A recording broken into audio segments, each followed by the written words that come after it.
Greetings, Sir and Sirettes, and welcome back to From the Depths with me, Lathrix, and of course, welcome to a very odd-looking menu screen, the Game Constants configuration, which I may have had to try and say at least 4 times to get that correct. Either way, we're here very briefly before getting back into the game, because between the last episode and this one, there has been a massive update to From the Depths. The AI now needs detection systems for it to see enemies, and then you can customize these detection systems to either make yourself incredibly stealthy, to make yourself incredibly accurate, and there's a whole host of other things you can do with this system. Because over the weekend I'm actually going to a wedding, it's a family wedding, even my German relatives are coming over, it's going to be a big thing, I don't really have time right now to see through all the detection system, to get used to it, and to really learn it. So for now, I am going into this menu. I normally try to avoid this menu, and I'm turning this section here to 1. This essentially means it's almost as if the detection system isn't in play. All ships will be fairly accurate without the detection system. They can see targets, they can still prioritize targets, everything as if it was there before the update. So with that, let's get straight back into the adventure mode. Here we are then, back in the adventure mode, and it's time to do some serious upgrading, because with this update, in addition to the detection system, the material and resource systems have been massively changed. No longer are they all separate things, even the oil has all been converged into one thing, which I believe is simply called material, or scrap, or something like that. In fact, yes it is, it's called material. So with that, it means we can seriously upgrade our little helicopter. So what I'm going to do is quickly turn off our rotor blades so that we descend back into the water, because that will make upgrading a lot easier. If we're in the air whilst we do the upgrades, our centre of mass is going to be constantly changed, and then we'll probably spin out, I will fall off the craft and die. It's probably one of the worst ways to die in this game, death by incompetence. We may have to be a little bit quicker than I originally thought. I thought I was safe, because that ship over there seems to be hardly moving, but we now have enemies over there as well, including one flyer. So let's get the upgrades underway so that we can get back into the air and get out of here as soon as possible. The first thing I'm going to do is replace most of the hull with metal. Now the big problem with this, of course, is that metal is very, very heavy, so very likely I'm also going to have to upgrade the engines after doing this. If we have enough resource after this, then a new weapon will be installed, very likely on the front of the craft. Either an advanced cannon with as little recoil as possible, or perhaps some kind of anti-air missile launcher, a very fast, very cheap missile with a lot of turning capability. That will probably be the best option. So I'll be right back once I've upgraded the armor as much as possible with the resources we have. We are already back in the air, so it seems like it is true, if you stay in one place for too long, enemies will start to converge on your location. There are far too many things currently after us, so we're already moving. A bit cowardly, I admit, but honestly, at this stage, I think trying to avoid the very strong enemies and just go for resource zones, and just try and stay as safe as possible will be the best option. Just continuing onwards then for at least a little while. That over there is a very large ship, which means a lot of resource, and by the looks of it, not much anti-air. We now have a tiny little missile turret on the front because I got scared by a plane and copied and pasted our torpedo launchers, and then swapped the weapon to make it a little bit more viable for anti-air. Look, it has loads of fins and a tiny little bit of fuel. It's very short range, but it's quite agile. Okay, so we've just put in the AI target prioritization card, and this is for the anti-air missiles. Although I will be replacing that turret, hopefully fairly soon, I will be keeping that style of weapon here, which means I may as well set up this now.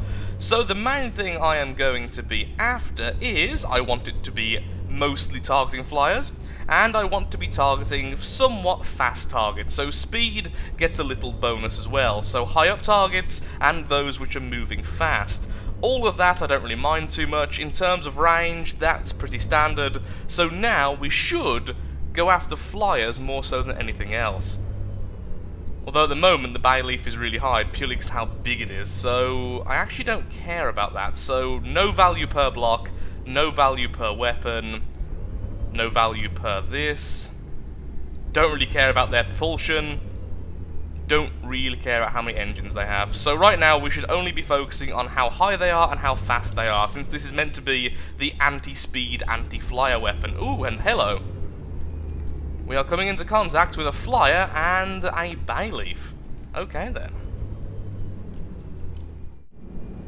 Upon getting a little bit closer, I think the best course of action is to run away very sharpish from this fight. Not only is there a white flyer's flyer, not only is there a giant Onyx Watch ship, not only is there a unspecified sort of airship coming towards us, there's also a member of the Twin Guard throwing out missiles everywhere. I really think that we do not want to be part of this fight, as much as I am really in the mood to try and kill something right now with this terrible, terrible little helicopter. This is not the fight we want to be part of. The only reason I think we would stay here is to try and pick up some material from those who die. So maybe we can stay around the edges and wait until there's only one enemy left, and then, if we're very, very lucky, we could perhaps pick off the weakest one. Now, that white flyer's target isn't actually the strongest. Although it's stronger than us, it doesn't have much in the way of weaponry. It does have some missiles, but that's about it, and they're not particularly powerful missiles at that. It's mostly a ramming vessel, so if we stay somewhere nearby, like vultures, we could easily pick up on the carcass of the last one standing. And that's exactly what I'm going to do. The white flyer ship has just rammed the airship. That is scary, honestly, because that means that that thing is perfectly capable of hitting aircraft. Which, of course, includes us. Doesn't seem to have done all that much damage, but definitely still scary for something as small as we are. That giant airship, yeah, that can probably take a hit or two. Us, we'll be lucky if we take one cram cannon shot, honestly. Up to 1,000 material now. Ooh, our first green portal. Which is the easier portal. Oh, excellent, that thing's about to die. When that dies, we can get the resource, and then I think I may run towards the green warp gate. Admittedly, do we really need to go to an even easier plane than we are right now? Probably not, but I'll be very happy to go there so that we can do a little bit of retrofitting, if I can get my words out. We're now at 3,000 material. I don't think being here any longer is really good for us, so we're going to get out of here. Where's the aircraft gone? Where has the aircraft gone?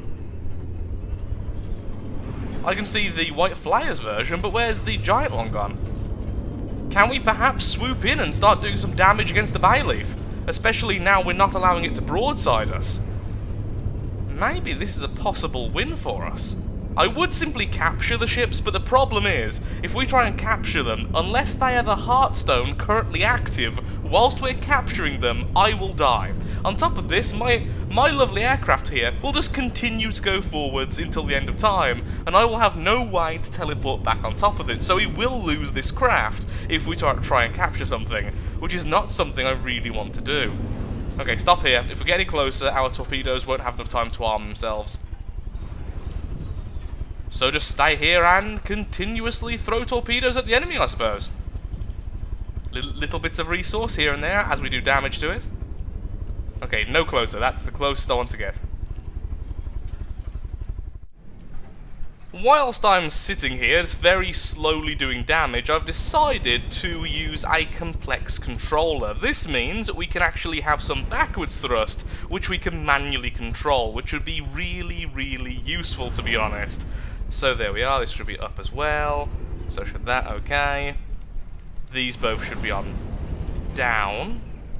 And then these two should be right, and the other two should be left. So this way, left, right, back, forwards.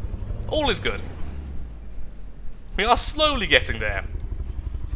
I mean, if this thing doesn't die because it's healing faster than we're dealing damage, this is essentially a resource zone. Because we're just very slowly harvesting it. that white flyer is not giving up. Oh, and it has missiles. Well, this'll hurt.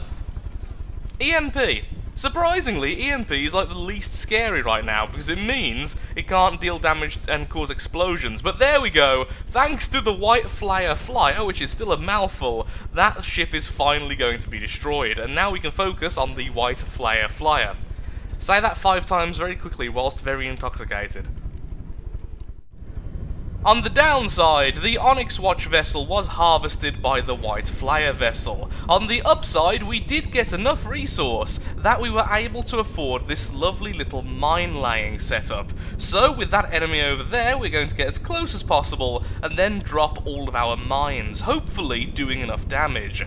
Also, by the looks of it, one of our turrets have completely bugged out. I can't wait until I have enough to completely replace them, because they are, for want of a better term, absolutely terrible.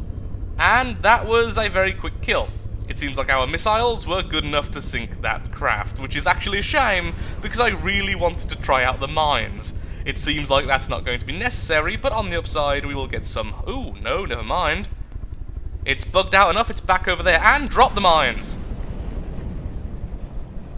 Hopefully that'll be close enough. They are magnetic, so even if it's somewhat close, those mines will activate and hopefully do some damage. There they go, and... detonating all over the thing, knocking it around because explosions have some weirdly strong physics now. Finishing it off pretty well. So actually, by the looks of it, those mines are going to be our best damage dealer, since each of them is the equivalent of a single warhead. So we got some harvest from there, which is great. So there's the green. Do we want to go toward... yeah, okay, let's go towards the warp gate, just so we can see what warp gates actually do. Although we really don't need lower difficulty, it would just be nice to refit there, to retrofit, to change our vessel. A quick change of plan. Before we go towards that lovely green warp gate, we are going to go towards that resource zone. We desperately need the resource at the moment. Even our center of mass is currently very, very off. So we do need to do some work very soon, otherwise we're just going to be even more useless in combat. A full metal casing is now in place, which means we can get to work adding some better weaponry. And to start off with, we are going to be adding a new missile silo, which will be our anti-air. The original anti-air, which was on the front there, was pretty much worthless. I think it's safe to say it was not there for very much effect. It was there because I needed an anti-air weapon quickly, and that was easy to make. So now we're still making a very easy to make thing, but this should hopefully do far, far better. Just extend these along here, there we are. Doesn't need to be cruise missiles, just needs to be a standard medium range missile. We're not going to go with lasers for now, at least, sorry, laser designated missiles for now. We're just going to keep it very, very simple. We will upgrade to those eventually, just not at the moment. Now, how do I want to do this? I think I'll do it like this. Sorry for the lag, but sadly in the distance it seems like the enemies are fighting each other and occasionally colliding. This is causing a very annoying, very noticeable amount of lag at very infrequent times. It's just overall very, very annoying. Something like that, so it connects to the main structure as well. So it all looks a little bit more connected, because before this it was all very, here's a component and here's a component, and it's kind of on a shell. It just didn't look particularly good. Now at least it looks like it's at least part of one thing. Put these underneath. And then we will set up the AI, so it will target air targets as a priority. The resource zone was just finished, and instantly we are already under attack, and by the looks of things, it's by a very small Onyx Watch ship. So hopefully our new missile systems can be tested against it and proven to be either decent or maybe proven to require more work. Honestly, with my engineering level, they'll probably need more work, but we'll see as we continue. Should have moved a little bit earlier than that. We could have dodged that by a fair larger margin. There go the torpedoes. The missiles are hitting the front and didn't do all that much. They are triple warhead and they are all fragments, so they should do pretty decently, honestly. There's no reason why they should do anything but that. It's generally quite hard to do missiles wrong, as long as you have the warhead set up correctly, and AI dead, so they must have been doing a decent bit of internal damage, just no massive explosions. Sadly, this means we can't use our little minefield against it. But at least the missiles are working, and so we now have the ability to kill very small targets, which is something, I suppose. And so, we go to our first warp gate, hopefully not running into the enemies, which are both over here. There were like 4 enemies originally, so I'm assuming they all killed each other. So it turns out, with this particular warp gate, you've got to be pretty darn low. So let's set this to only 50 meters high, and this way we should be able to actually enter. This is the 3rd attempt at trying to go through this warp gate. But let's all pretend it's the first. Just pretend I didn't tell you that, and you can all be happy and ignorant of the facts. Turning, turning, turning. Turning speed is still a little bit to be desired. And we are almost out of fuel, so we need to reset some of our fuel storages. Either way, here we go, into the warp gate. Why is it so difficult to enter the... Well, I entered the warp gate, and the game almost crashed, so I do apologise if the audio went really weird then, like it just cut out. But there we are, and we are in our new little world, full of mist and fog and horror. So it seems like we went towards one of the western gates which have the worst weather. So, the east is over there. We're going to now turn eastward and hopefully find either a green or red gate in this direction, which hopefully will lead me to somewhere less misty and less rainy. Though saying that, right now we have no enemies against us, so what we could do is start to upgrade our vessel whilst we're relatively safe. In fact, I think that's exactly what we're going to do. As soon as we get back to our original height, I had to lower myself to 50 meters just to go through that gate. Munition warners are all in place on the back of the craft, the front of the craft, and the side of the craft, and we have a very oversized flare system. This way, when a missile is detected within 667 meters of our aircraft, this will happen. And thus, hopefully, as long as they're not laser designated, the missiles will follow the flares rather than hitting the craft itself. At least that's the theory, and hopefully it will all work out. The last thing we need to do is simply add a centralized mainframe which will connect all of the munition warners together, and thus, if we're lucky, this should now say connected to mainframe. Yes, it is, which means now we have an anti-missile system, which is really, really nice. We also have a random carburetor here, so let's remove that, and we are good to go and hopefully find either an enemy or a way out of this purgatory we're currently in. I've just found a green warp gate, but also in the distance I've found a red warp gate. So I've decided we are going to go towards the harder warp gate because honestly, this area is very, very boring. I've only encountered one enemy and the fight was over so quickly I didn't even realise we were fighting. Our torpedoes simply took it out. So I can only assume it was one of the Deepwater Guard very small ships, or perhaps one of the very small submarines from something like the, the Twin Guard, or something similar to that. Before I forget, I have also upgraded our torpedo system. We now have ballasts on the torpedoes themselves, meaning they will go deeper underwater and hopefully hit the bottom of the target rather than the side of the target. In addition to this, we also have the ejector add-ons, which means we are throwing them at the enemy with some force rather than simply dropping them into the water. This should hopefully get them towards the target a lot faster and then deal more damage, if we're lucky. Now, if this all works, that's fantastic, because I haven't really added any extra size to the weapon itself or to the torpedoes themselves, which means nothing is more expensive than it was before. So here we are then at the next warp gate, thankfully a red one, because like I say, this was remarkably boring. So let's get nice and close, and then we will lower ourselves and hopefully teleport. And stop, backwards thrust on. I'm actually quite happy with this overall. Let's just save, just in case the game crashes, because last time it almost crashed. There we are, let's go down to 25, because honestly, we need to be really low for this.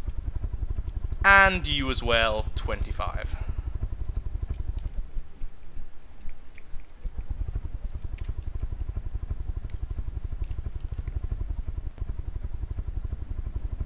Aim. Target. Through the warp gate. Okay, that time nothing happened. Fantastic. So hopefully from now on there will be no random freezes of the game. Up to 150. And for you, up to 150 as well. There we are, back to our normal height. And with that though, I'm afraid I am all out of time for today's episode. If you have enjoyed the episode, then of course, likes, favourites, shares, comments, all that good stuff helps out me, helps out the channel, and most importantly, shows that From the Depths Adventure Mode is a series you wish to see continued in the future. In the next episode, we will continue to upgrade our helicopter and hopefully fight some stronger opponents. Thank you so much for watching, and goodbye.